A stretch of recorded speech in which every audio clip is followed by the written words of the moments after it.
থেকে একটু বৃষ্টি হয়েছে, মানে বজ্র বিদ্যুৎ পাত সহ ভীষণ আরও যেন গরমটা গুলগুলে হয়ে গেছে। আমি তো ঘেমে চান হয়ে গেছি।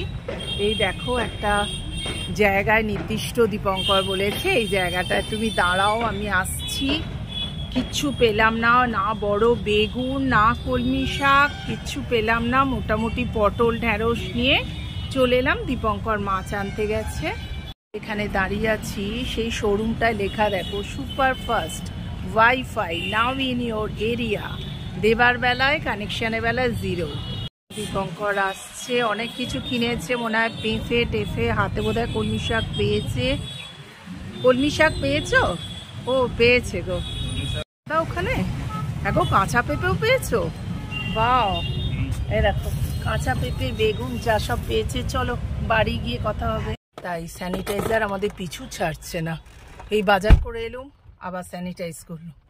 জায়গাটা কি সুন্দর দেখো। এটা হচ্ছে বাস স্ট্যান্ড, মানে বাস স্ট্যান্ডের ডিপো বলে।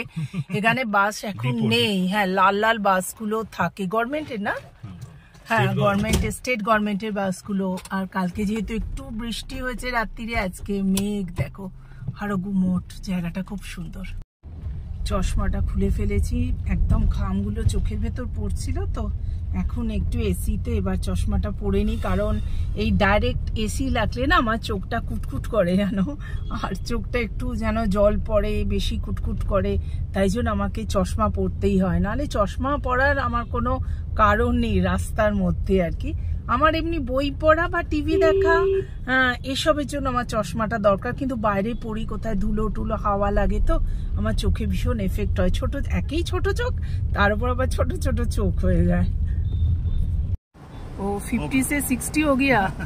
हाँ ठीक है, 2 दे पानी वाला दे दो। हाँ पीने के लिए पानी वाला, खाली पानी वाला। চলে এলাম। যাবার পথে ডাব দেখে দীপঙ্কর বললো চলো একটু থামো, এই দুজনে দুটো ডাব খাই। ওয়েদারটা এত সুন্দর, বেরোতে বেশ ভালো হয়েছে। হ্যাঁ হ্যাঁ, নিয়ে নিচ্ছি। চলো ডাবটা খেয়ে নি। মিষ্টি আছে। এইটুকু ডাব দেখো 60 টাকা। প্রায় এরকম করি, কিন্তু এই কয়েকবার করা হয়নি বলো, মানে কয়েকবার নয়, কয়েকদিন আমরা এই বাজারে আসি।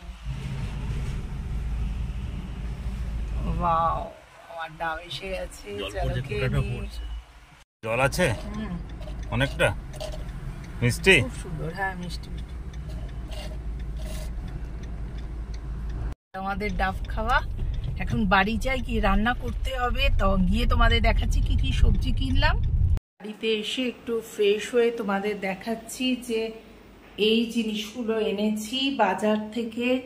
মোটামুটি ভালো নয়, দুটো মোচা পেয়েছি। তারপরে এই যে কলমি শাক, ঢেঁড়স, কাঁচকলা, যেরকম যেরকম মোটামুটি পেয়েছি সেই এনেছি। আর কিছু মাছ কিনে নিয়ে চলে এলাম।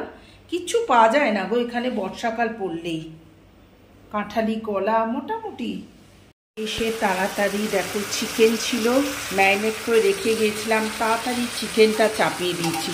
এইটাই একমাত্র শর্তে, কারণ আমরা বেরোলে না বাইরে, এখানে একটু বেলাতে বাজার বসে আর আসতে দেরি হয়ে যায় আমাদের। এই দেখো চিকেনটা ফটাফট বসিয়ে দিলাম। আর এখানে দেখো ভাতটাও চাপিয়ে দিচ্ছি, ফটাফট চিকেন আর ভাতটা করে নেবো। একেবারে প্রেশার কুকারে একটু গাজর, আলু, পেঁয়াজ সব ভেজে ম্যারিনেট করা চিকেনটা দিয়ে চিকেনের একটা লাল লাল ঝোল, ভাত আর স্যালাড হয়ে যাবে আজকের মতো। উফ, গুড ইভিনিং বন্ধুরা। চলে এসেছি এই যে নিউট্রিলা করতে।